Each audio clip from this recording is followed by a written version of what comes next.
За сайн байцгаана хүүхдүүд ээ. Өсвөрийн зохион бүтээх лаборатори ахлах сургуулийн мэдээллийн багш Эрдэнэ Чимэг байна. За манай өнөөдрийн хичээлийн сэдэв бол давтамжтай зураг зурах, эвлүүлэх, засварлах гэсэн хичээлийг судална. За хүүхдүүдээ бүгдээрээ хичээлээ анхааралтай сайн сонсоод тэмдэглээ хөтлж яваарай.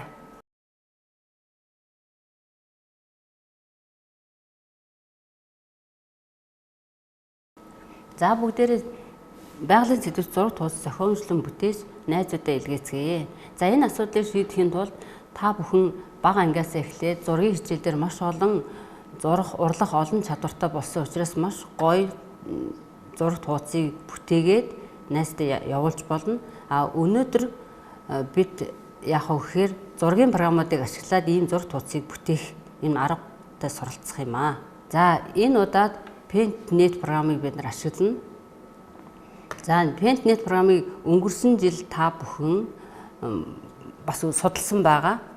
За тэгэхээр Paint.net програм дээр гол ойлголт нь болохоор давхраг, тэгээд түүнээр хэрхэн зураг зурах байдаг. Энэ чадвар бол та бүхэнд байгаа. За ингээ өнгөрсөн жилийн хичээлийнхээ мэдлийг бас сэргэн саний. За давхраг гэж чухам юу вэ гэхээр одоо энэ бол үндсэн суур давхраг байгаа. За энэ суур давхраган дээр бид нэр бас ийм тунгалаг давхраган дээр зураг зураад ингээд давхарлаад тавиад байна. За ингээд нэг давхраг тавилаа. Дахиад хоёр дахь давхрагаа тавилаа. За энэ хоёр маань ингээд нийлээд нэг л зураг мэт харагдаж байгаа. Энэ аргаар бүтээгдэж байгаа. Үүнийг бол давхраг гэж байгаа. Энэ бол зургийн давхрагууд гэсэн үг. За ийм байдлаар зургийн програм дээр зургуудыг бүтээдэг. За бүгдээрээ энд байгаа зургийг ажиглаж харцгаая. Энэ зурган дээр ямар объектууд, ямар хэсгүүд, ямар өнгүүд олон давтагдаа орсон байна вэ гэдгийг хамтдаа ажиглацгаая. За ингээд ажиглаад харахаар за аливаа зүйлсийг зөв сайхан байрлуулах олон арга байдгийн нэг нь бол давтамжтай гар байрлуулах арга юм. Зураач уран бүтээлдээ давтамжтайгаар байрлуулах энэ аргыг бол хэрэгэлсэн нь бол илт харагдаж байна. За тэгэхээр өнөөдөр бүгдээрээ Paint.net програм дээрээ бэлэн дүрс ашиглан байгалийн тухай зохиомж зургийг давтамжтайгаар аргаар бүтээцгээе. Мөн Paint програм дээрээ 5 хушуу малын тухай зургийн эвлүүлэх хийцгээе гэсэн ийм хоёр дадлага ажлыг хийж сурах юм аа. За эдгээр дадлага ажлууд бол сурах бичгийн 35-33 дугаар хуудсан дээр дасгал дүгнэлт хэсгүүд байгаа. Түүнийг уншиж судлаад ажиллаж үзээрэй. За ингээд Paint.net програмаа ачаалъя. За програмын үндсэн дэлгэц ингэж харагдаж байна. За энэ хэсэг бол зурагтай ажиллах төлөвлөд. За энэ эсвэл өнгөний хэрэгслүүд байна.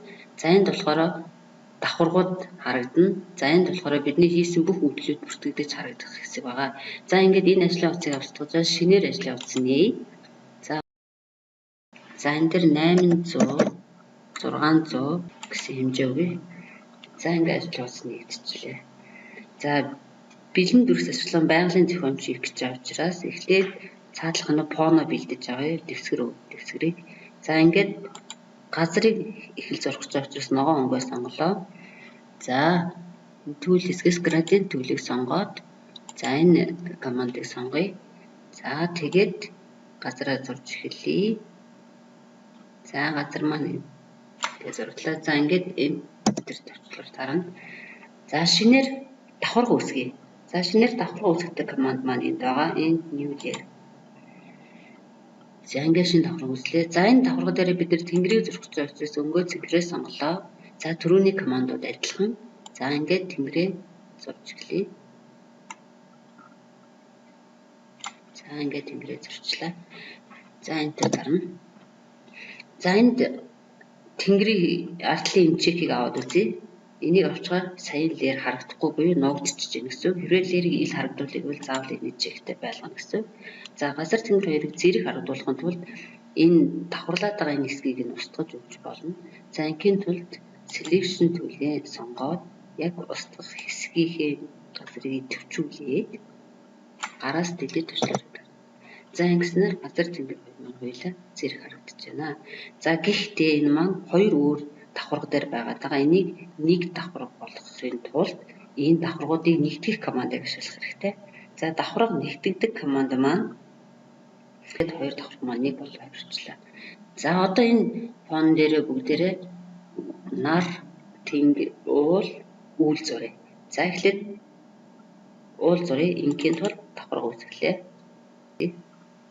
За ингээ илүү давхарга үүсгэх юм бол бас юм уу ашил хэрэггүй давхарга байх юм бол бид нар устгахтай delete layer гэдэг командыг ашиглана. За энэ 3 дугаар давхаргыг бас устгая. За ийм үйлдэл бас хийж болно. За одоо бүгд 2 дугаар давхарган дээр уул зурх гэж байгаа. За бидний зорилго болохоор бэлэн дүрс ашиглаад байгалийн зохиомж хийх гэдэг байгаа учраас энэ shapes гэсэн төлөвийг хэрэглэе. За shapes төлөв дотроос дүрсээ сонгоод за уул зурх гэж байгаа учраас энэ гурвалжин дүрсийг сонгоё. За гурвалжингаа зурлаа. За бидний энэ зурж уул учраас ногоон өнгөөр зуръя. Гэхдээ газраас хараад тод ногоон өнгө явъя. За ингээд уулаа зурх газар нь байрлуулъя. За ингээд дүүргэж бодъё. За дүүргэж боддог команд маань энд байна. За үнийг аваад за ингээд нэг уул бэлэг болчихлоо. За энэ layer 2 давхаргын нэрийг өөрчлөе. Ингийн тул дабл клик хийгээд за энэ дээр уул за уул. За одоо бид нар дахиад бас ингээд нэлээд хэдэн уул зургийг гэвэл дахин саяхан үйлдэлийг давтан хийхгүйгээр давтамжтай зургийн аргаар бусад уулнуудыг үүсгэе. За энэ бол гараар зурснаас програм дээр зурх нь бол маш хэлбэрхэн байдаг. За үүнийг хэлбэр болгож байгаа команд нь болохоор duplicate layer. За энэ duplicate layer гэдэг командыг сонгосноор нэг уул, 2 уул, 3 уул. За нийтдээ 4 уул зуръя. За энэ бүгд энэ давхаргууд маань бүгд уул нэртэй байгаа учраас эдгээрийн нэрийг нь солио. За ингээ уул 2 гэж нэрлэжээ. За мөн энэ давхаргаа идэвхжүүлээд энэ командыг сонгож болно. Энэ командыг сонгоход бас яг саяын харилцах цонхны хийж байгаа. За ингээд уул 3. За энэ дээр уул 4 гэж нэр өгч. За одоо уулнуудаа ингээд зэрэгцүүлээд байрлуулъя. За тэгэхэд бол уул 2 гэсэн давхаргаа идэвхжүүлээд за эндээс movie selection tool-ийг сонгоод эхний уулыг хэвэдэшгээ зөөж байрлууллаа. За уулууд маань өндөр нам янз янз байдаг учраас энэ уулаа жижигхэн уул урьдчилжээ. За ингээд enter дарна. За уул 3 гэсэн давхаргаа идэвхжүүлээд selection tool-ээ сонгоод уул 3-аа зөөж байрлуулъя. За ингээд enter. За уул 4 гэсэн давхаргаа сонгоод 4 дахь уулаа хэсгээ байрлуулъя. За 4 дахь уулаа болохоор арай бус уулнаас өндөр том уул үсгий.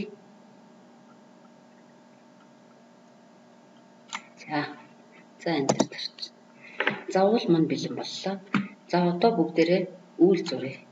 За үйл зурханд бол шинээр давхарга үүсгэх хэрэгтэй. За шинэ давхарга үүсгэх команд маань энд байна. За энэ давхарган дээр үйл зуръя. За бас бэлэн дүрс рүүгээ очоод үйл зурх бэлэн дүрс юу байна? Харъя. За юм шууд бэлэн үйл зурх дүрс байхгүй учраас энэ ижил ойролцоо энэ төрлийн дүрсийг ашиглая. За үйл маань цагаан өнгөтэй учраас өмнөний сонголт цагааныгаа сонголоо. За энд нэг 3 дүрс арай хэрэггүй илүү байна. Тэгэхээр энийг устгачээ. Ингийн тул selection tool-ээ сонгоод гараас delete төшлөөр дарчихна. За мөн үүлээ цагаан өнгөөр дүүргэж бодъё. За энэ layer 6 гэдгийг нь үйл болгоод нэрлэжээ. За энийг бас нэг давталтай зургийн аргаараа давтамжтай зургийн аргаар энэ үүлээ хоёлаа тавьчих. Duplicate layer 1 2. За 3 үүлтэй боллоо. За 2 энэний нэрийг нь солиё. Үйл 2 гэж нэрлэжээ. За энийхээ нэрийг солиё. Үйл 3 гэж нэрлэжээ. За үүлнүүдээ зөөж байрлуулъя. Тэгэхэд бол за үйл 2-оо идэвхжүүлээд movie selection tool-ийг сонгоод за энэ үүлийг энд тавиад өшөө жижигрүүлээ. Энэ үүлээ жижигрүүлээд жоохон дэшээ байрлуулъя. За ингээд enter дарчих. За үйл 3 гэдэг давхаргаа идэвхжүүлээд энд үүлийг байрлуулъя. За энэ үүлээ болохоор за ингээд байрлуулж. За enter. За одоо энэ бэлэн дүрсэн дотор харахаар одоо нар зурхаар нартай ойролцоод дүрс бол ховорхон байна. Гэхдээ энэ дугуй дүрсээр зурх боломжтой. Гэхдээ энэс өөр гоё нар зургийг бол бас өөр програмуудаас бэлэн зураад оруулж ирж болно. За бидний хамгийн өндөр хэрэгэлдэг Word програм байна. За энэ дээр нартай ойролцоо дүрс insert дотроос shapes гэдэг сонгоод энэ дүрсийг авъя. За энэ дүрсээ зураад өнгийг нь сонгочих. Өнгийн шар нар болгоё. За энэ дүрсээ копидод яхан програм дээр очиод за шинэ лэр үүсгээд тэр лэр дээр байрлуулъя.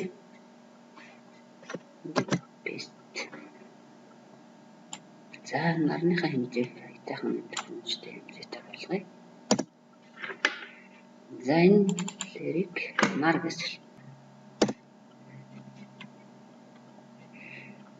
За ингээд бидний байгалийн зохиомж зураг маань бэлэн боллоо. За бидний хоёр дахь зорилго болохоор зургийн эвлүүлэг хийх байгаа. За зургийн эвлүүлэг хийх гэж байгаа хүн тухайн сэдвтэй холбоотой зургуудаа цуглуулад нэг хавцанд хадгалсан байх шаардлагатай. За зургаа бол янз бүрийн их хөвсүүдээр цуглуулж болно. Өөрөө цаасан дээр гараараа зураад түүнийг гар утсаараа зургийг аваад нэг хавцанд оруулж хадгалсан байж болно. Эсвэл камер гар утсаараа авсан зургийг бас хадгалсан байж болно. Эсвэл интернетээс зургуудыг татаж аваад хадгалсан байж болно. За багш нь өнөөдрийн хичээл зориулаад 5 өвшөө маллын зургуудыг бэлтгэсэн байгаа. Лэр import from file гэсэн командыг сонгоно. За энэ командыг сонгонгуудаа тухайн зураг хадгалсан фолдер руу нээж өгнө. За би энд хадгалсан байгаа. За энэ фолдер дотроос за энэ зургийн дотроос би бүх зургуудаа зэрэг сонгож болно. За эхлээ ямаа гэдэг зураг сонголоо. Контрол төвчлөрийг дараад хоныг сонголоо, өхрийг сонголоо, тэмээ сонголоо, адууг сонголоо. За тэгээд офер гэдэг төвчлөрийг дарахаар. За зургууд маань энд ороод ирсэн байна. За энд нэг давуу тал байгаа. Ингэж энэ командыг ашиглаж оруулж ирснээр саяын зургууд маань бүгд яг хадгалагдсан нэрээрээ давхар болгон үсгэж орж ирдэг. Ийм учраас эндээс давхарганы нэрийг зайлах гэсэн илүү ажлаас чөлөөлөгдөж байгаа. Бидний ажлыг хөнгөлүүлж байгаа гэсэн. За одоо хэдүүлээ ямаа гэсэн зураг маань идэвхтэй байгаа. Энэ давхарга маань идэвхтэй байгаа учраас ямаагаа зохих байранд нь байрлуулъя. За тэгэхээр энд ингээ байрлал харахаар энд атлын дэвсгэр өнгөний цагаан өнгөлөх зохимжгүй онцгүй байна. Тийм учраас энийг нь арилгая. Энийг арилгаж харагдахгүй болгосныг нь бол тунгалаг зураг гэж нэрлэж байгаа. За яаж энэ зургийг тунгалаг зураг болгох вэ гэхээр зургийн хэрэгсэл дотроос энэ командыг сонгоно. Match command. Сонголоо. Зурган дээр нэг клик хийн. За ингээд харахаар энэ ямаг тойрсон юм зураас гүйж байна. Энэ маань нөгөө төвчүүлсэн байдал. За энд бас нэг зүйлийг анхаарах хэрэгтэй. Энэ 50% гэж харагдаж байна. Энийг ихсгээд үзье. Ихсгээд үзэхээр ямааны хөл нүүр энэ дээр харагдахаа болж байгаа гэдэг чинь алга болно, устна гэсэн. А энийг багасгаад үзье. Бас хэд багасгachаар ямааг тойрсон юм цэнхэр хүрээ үлдэнэ гэсэн. Тийм учраас энийг яг зохимжит байрлалд ингээд зураг харцгаад байрлуулад тэгээд гар дээрээс delete төвшлөрөө дарна. За ингэнгүүт цаатлал тоон арилаад тунгалаг зураг болж хувирч байна. За энд бас нэг зүйл байна. Энэ ямааны энэ доотлолт байгаа энэ ямаа гэсэн бичиг энийг зураг хоёр бол хэрэггүй зүйл бид нар. Тийм учраас энийг нь арилгах хэрэгтэй. За энийг арилгахын тулд selection tool-ээ сонгоод энийг ингэж итвчүүлээд гараас delete төвчлөр дарна. За ингээ боломжтой болчихлоо. За ямааны маань хэмжээ арай жоохон том харагдаад байгаа учраас энийг арай жоохон жижигрүүлье. Жижигрүүлээ жоох энэ буланлууд нь цахаж барилгач. За миний зургийг зөвхөн байранд тавихын тулд хонь гэсэн давхаргаа итвчүүлээд за миний зурган дээр очиод татаад аваад ирсэн чинь энэ маань бэлэн тунгалаг зураг гэжээ. За энэ бэлэн тунгалаг зургийг бас авч ашиглах боломжтой. За мөн өөр зургийн програм дээр тунгалаг зураг болгож хадгалах боломжтой байдаг. За тунгалаг зургнууд бол PNG гэсэн өргөтгөлтэйгээр байдаг. За ингээ энэ төр тарчээ. За яг энэ үйлдэл дахин тавтан хийснээр бид нэр энэ зургийнхаа зохимж байрлалыг байршуулах боломжтой. За өхөр гэсэн давхаргаад итвчүүлээд өөрийнхөө зургийг тавьчихлаа. За сая үйлдэлийг тавтан хийн командаа сонголоо. Delete дарлаа. За энэ зургийн хэмжээг нь жоохон За ингээд зургийнхаа хэмжээг жоохон жижигрүүлээ. За мөн жоохон ишгнэ болчихъя. За энэ төрчих. За дараах нь тэмээ. Тэмээ гэсэн давхаргаа идэвхжүүлээ. Тэмээгээ авчираад энд байлуулъя. За саяхан үлийг давтайгээд тунгалаг зураг болгож хувиргая. За тунгалаг зураг бол одоо төлөв идэвхжүүлээд тэмээнийхээ хэмжээг баг зэрэг жижигрүүлчихье. За ингээд барилуулчих. За одоо хамгийн зүйл адуу гэсэн давхаргаа идэвхжүүллээ. Тэгээд дугаан тавьчираад надууны хэмжээ болохоор арай жоохон жижиг байгаад очиж байгаа юм байна. За ингээд. За ингээд өнөөдрийн бидний хийх ёстой ажлууд маань ингээд дуусч байна.